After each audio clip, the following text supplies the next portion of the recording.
Welcome back to a new episode of Wheels of History. Before telling you everything about today's protagonist, we invite you to subscribe to the channel if you want to see more videos like this one. For you, it's just a small gesture, but for us, it's essential to continue sharing stories about vehicles that have marked an era. Today, we're talking about the Ducati Scrambler. The story of this motorcycle doesn't quite begin in the 1970s, but has its roots in the 1960s. It all started when the Berliner brothers, Ducati distributors for the United States, pushed the Bologna-based company to produce an off-road motorcycle based on the 175T model. It was designed for a market that wanted something different, something more American, while still retaining the heart and soul of Ducati. In 1962, the Scrambler 250 was introduced. It was a vehicle with a more powerful engine and a design tailored for versatile use, motocross, enduro, and road riding. Ducati aimed to create a motorcycle that could adapt to different scenarios and uses, without ever losing the distinctive character that made the rider feel comfortable, whether in the city or on dirt roads. The Scrambler of 1964 received a significant upgrade, introducing a 5-speed gearbox that greatly improved its adaptability to various riding situations. Thus, in 1966, the idea was born for what would become the Ducati Scrambler, a motorcycle destined to make history. This move showcased Ducati's foresight, as the company not only entered the American market with tailored solutions, but was also one of the first to understand new market demands and adapt quickly. The new wide crankcase engine was showcased to the public for the first time at the Cologne Motor Show in September 1967. This updated version resolved some of the limitations of the previous model and allowed for an increase in engine displacement to 436 cubic centimeters. The real stylistic and technical breakthrough came in 1967 with the narrow crankcase Scrambler. This model marked a significant evolution compared to its predecessors. The new type of engine base, more compact and functional, addressed several flaws of the previous motor, making it more agile and suited to the needs of motocross and enduro. Shortly after, in 1968, production of Ducati's new single-cylinder lineup began.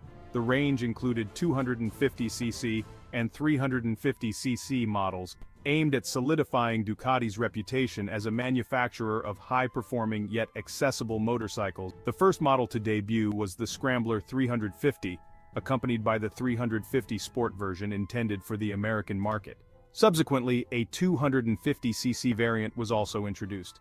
It's not just about engine displacement or technical specs, it's about vision. These visions took shape in 1968 with the 250 and 350cc models, still equipped with Del Orto SSI carburetors with 27 and 29 mm side float bowls. But the true queen of the Scrambler lineup, the one that would mark the pinnacle of the series, is the 450. In 1969, after testing by racer Bruno Spaggiari, it became the benchmark model. This motorcycle wasn't just a vehicle, but a symbol of power and versatility, capable of ushering Ducati into a new era.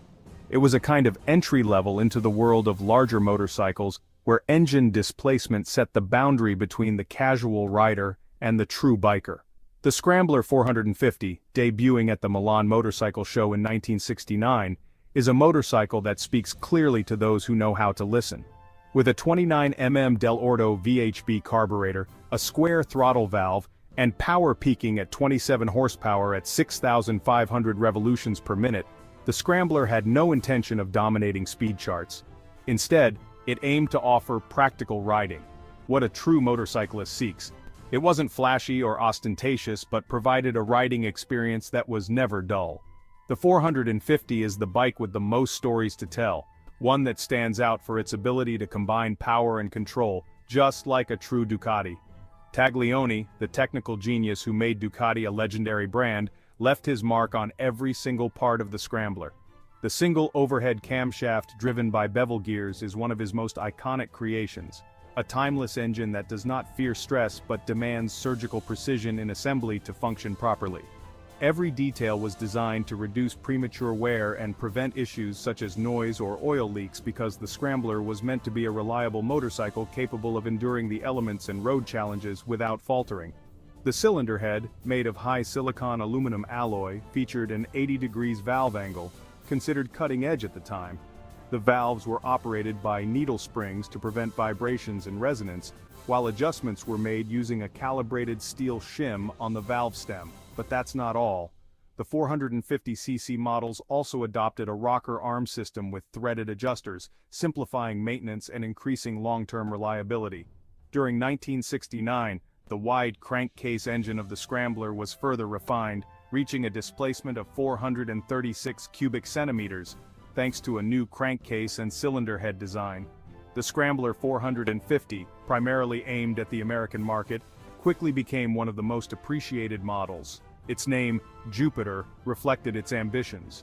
Despite its modest power output of 27 horsepower at 6,500 revolutions per minute, the Jupiter embodied practicality and ease of riding, distinctive features that contributed to its success.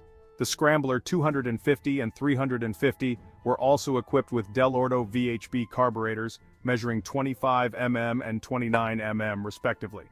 Many of the 350 models and all the 450s came with a decompressor, a clever addition that made starting the engine easier, especially in challenging situations.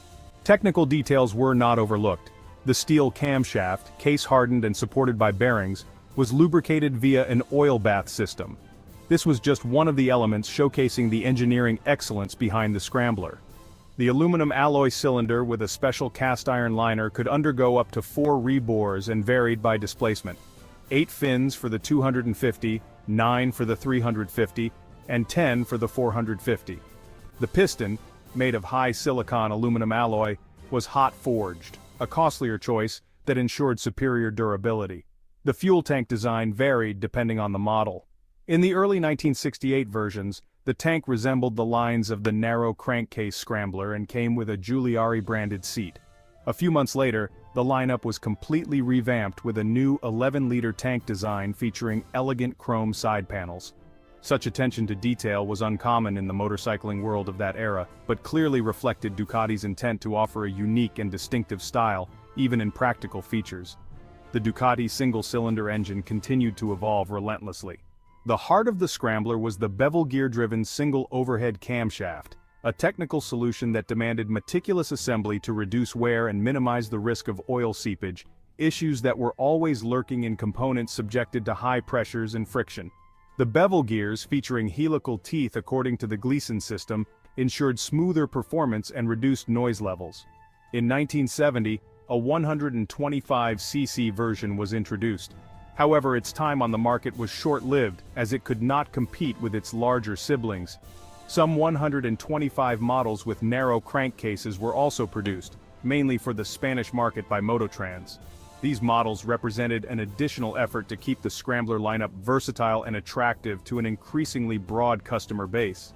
That same year marked the introduction of short exhaust pipes for the American market models, while 1971 saw the arrival of a new standard tachometer and the characteristic cigar-shaped muffler. In 1973, new Barani alloy wheels were adopted for the 350 and 450 models, along with a new Marzocchi fork and a 4-shoe Grimeca front brake.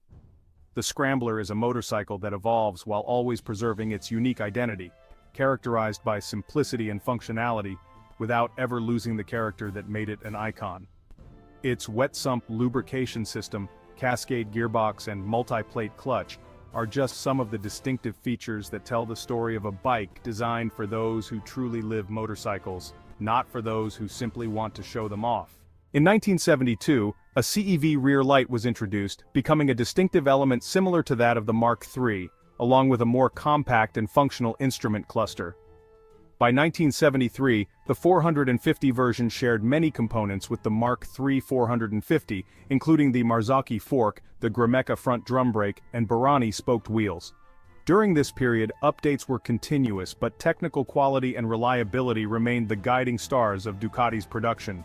In March 1973, Ducati or Motoplat electronic ignition was adopted across all 3 Scrambler versions. Already in the latter months of 1972, some units had benefited from the capacitor discharge ignition system developed through a collaboration between Ducati Meccanica and Ducati Elettrotecnica. This system, previously used in the 2-stroke engines produced by the Bologna-based company, relied on a flywheel alternator with a coil that generated current for ignition. The current was stabilized by a diode and used to charge a capacitor, which then released a high-voltage discharge to power the spark plug. The system's independence from the battery allowed the engine to start, even if the battery was completely discharged. Despite its promising features, only 496 units of the Scrambler 450 were produced in 1973, influenced by a changing historical landscape, even though its career was destined to last longer. In 1974, production of the 250 models was delegated to Mototrans in Spain, which made modifications such as using AML carburetors and telescope forks. Yet, the soul of the Scrambler remained the same as it had been since its inception. Production of the 450 continued until 1978, with over 50,000 motorcycles produced over 8 years. The final unit rolled out of the Borgo Panigale plant that year, marking the end of a glorious era. The Scrambler had left an indelible mark on motorcycling, becoming a symbol of practicality and adventure, a motorcycle that found its home both on roads and off-road tracks around the world, a model so deeply rooted in the collective imagination that, decades later, Ducati decided to reintroduce it in a new guise, with new forms and different content. But that's another story. Here we conclude, and as always we remind you that for Ducati spare parts and other vintage motorcycles, visit thekingofiston.com. The wheels turn, the stories remain. Every motorcycle tells a journey and reveals an era. See you at the next stop, always on two wheels, with another piece of history to tell.